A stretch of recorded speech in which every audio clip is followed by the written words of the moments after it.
Hello, welcome to the analysis and redesign of the hand juicer by Group 30. For this manufacturing analysis and redesign, we chose this hand juicer. For context, this hand juicer provides a simple and reliable method of extracting juice from fruits, typically from the citrus variety. To extract juice, the user places the fruit into the juicer and pulls down the lever, therefore squeezing the juice into their desired container. The method of extraction is through a 4-bar linkage design, providing ample leverage to the user. Here is an exploded view displaying the various components of the current juicer design. The primary customer for hand juicers would be people who enjoy juicing their own fruits at home for drinking or cooking applications, as well as bartenders who may need fresh juice for making drinks. The secondary customer is small commercial businesses like cafes and restaurants. The estimated annual production volume for hand juicers is 150,000 units per year. In our functional analysis, we've decided that juice fruit is the task function, while squeeze fruit and filter juice are the two primary basic functions. In order to squeeze fruit, our product has to apply pressure, secure the fruit, and amplify the manual input force. To filter the juice, it has to collect the pulp from the fruit and guide the juice coming out of the fruit. Next up, we have the primary support functions. To assure dependability, our product has to maintain stability during operation, which means it has to decrease the friction between moving parts, control the motion, and remain stationary or maintain position. In order to assure convenience, it should be easily cleaned. Being corrosion resistant and having detachable parts both help. To further enhance our product, it should be adjustable for various use cases and comfortable to use as well. Finally, incorporating colors into our design helps to please the senses. Next up, we have the function component mapping matrix for the primary basic functions of squeeze fruit and filter juice. And shown here is the mapping matrix for the primary support functions of assure dependability and assure convenience. Finally, here are the remaining two support functions of enhanced product and please senses. The next step of the analysis is the product family design. Here we start to define the functional differentiation table. And as we can see, the functions that are different to customer groups are maintain position and increase comfort. And by re-evaluating the functional component mapping matrix, we obtain the component commonality table. Here the modules are the product parts that cover those two functions mentioned before. As for the product variant, the secondary customer variant has a longer lever and modified base. This would accommodate lower force needed to press the fruit, so the employees would not be easily fatigued, and it allows a larger container to be placed at the base, hence increasing the juice production rate. For the main customer, the product is meant to be lightweight and compact in size. The common interface between the platform and modules consists of the spine column and the top holder. Basically, the lever attaches to the top holder via the base joint rod, and the spine column is inserted to the base. This is the assembly sequence for the two variants. We immediately have two varieties at the second step. To delay the differentiation, the modified assembly sequence starts with the common interface, the spine column, and the top holder, and then the platforms, such as the funnel holder, funnel, and filter. After that, the base and lever along with other components are assembled. We analyzed the manual assembly time for the hand juicer. The total assembly time is 83.22 seconds, and the assembly efficiency is 25.23%. The top holder and base take relatively more time to assemble, so we choose these two parts to redesign. Considering the functionality, we also include the spine column and footsteps. In the quad chart, the functional importance of spine column and top holder are high. Though base and footsteps rank lower in terms of importance, the assembly time is high, so there is a need to redesign these parts. In function component mapping matrix, base and footsteps share the maintain position function. Top holder and spine column share the function of ensure adjustability, so we look to consolidate these parts. First is the base and the 4 footsteps. The original assembly time was 39.95 seconds. We consolidated the base and footsteps, reducing the amount of parts and eliminating the need for fasteners. We also changed the shape of hole from round to square on the top of the base, making it easier for the spine column to orient during assembly. There will be no major effect on product function, but the manufacturing cost will increase because a more complex die is needed. We reduced the assembly time to 7.95 seconds.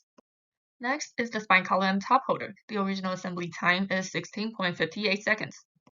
Consolidated the top holder and spine column, reducing the part count and getting rid of the fastener. Also, we changed the shape at the end of the spine column to facilitate the orientation with the base. No major effect will present with the new design, while the part manufacturing cost increases because extra machining will be required for this consolidated geometry. The new assembly time for the consolidated part is 7.45 seconds. Designed for automated assembly process, we chose the subassembly of the extractor.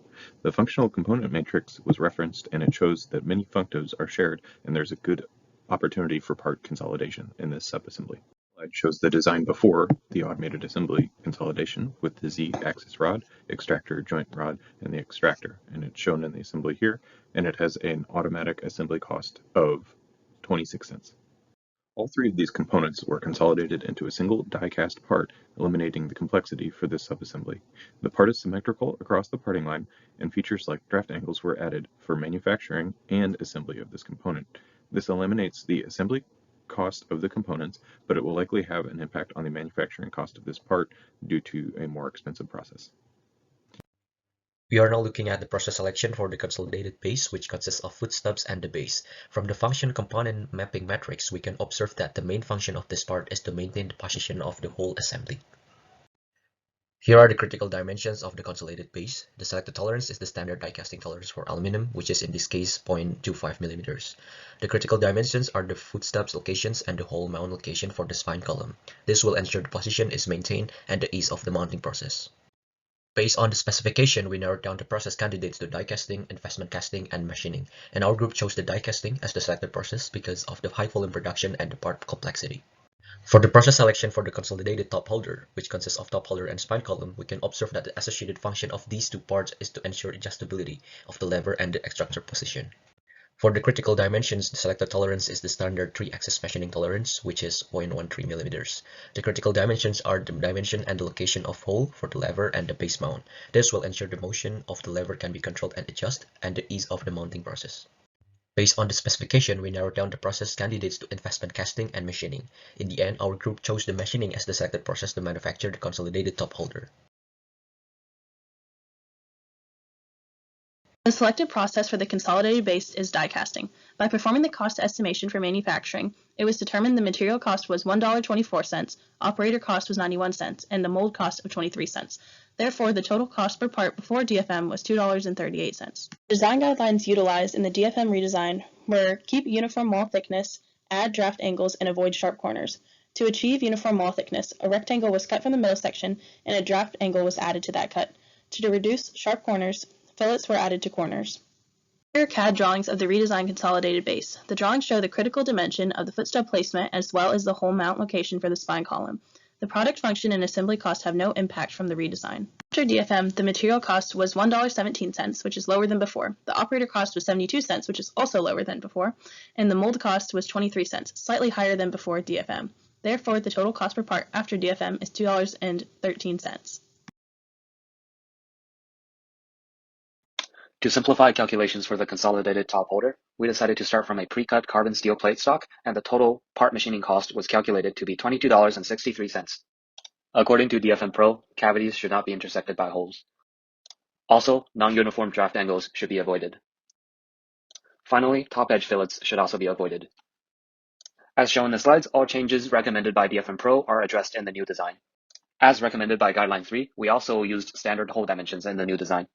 After designing for machining, the new total part machining cost is $20.82. We also used the Hub's instant quote service to estimate the part costs for before and after DfM, but we're limited by a max part count of 13. So we extrapolated using Excel to obtain an estimate for our 150,000 batch size.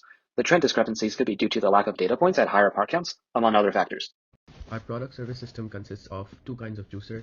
One is the juicer that's meant for household use, and the other one that's meant for small businesses, as stated earlier. The idea here is to lower the cost of unsuccessful contracts. When we send out the first sample unit, we'll be sending out the home version to save us cost, and on successful contracts, we'll be sending out the base and the handle that's the differentiator to the client as well as the other units. We will also allow our customers to upgrade the base product by buying the base and handle separately. This allows for a lesser cost of upgrade when needed, it's sustainable, and also increases the functionality of the juicer. In conclusion, we have reduced product cost and assembly time. The design for assembly reduced the assembly time of the product from 39.95 to 7.95 seconds. The design for manufacturing also reduced the cost of spine and the base significantly. The extractor redesign also allows for automated assembly. The introduction of a product family introduces product variation for the home and the business use case. We also have sustainable upgrades because of part differentiation and cost benefit on the sample product as part of the PSS. If we were to start over the few design critiques with this project, we would have a simpler base design for the home version, and we would redesign the top holder completely because that is the one that has highest cost to our product. We'd also include color options to the juicer and provide different attachments for different fruit types.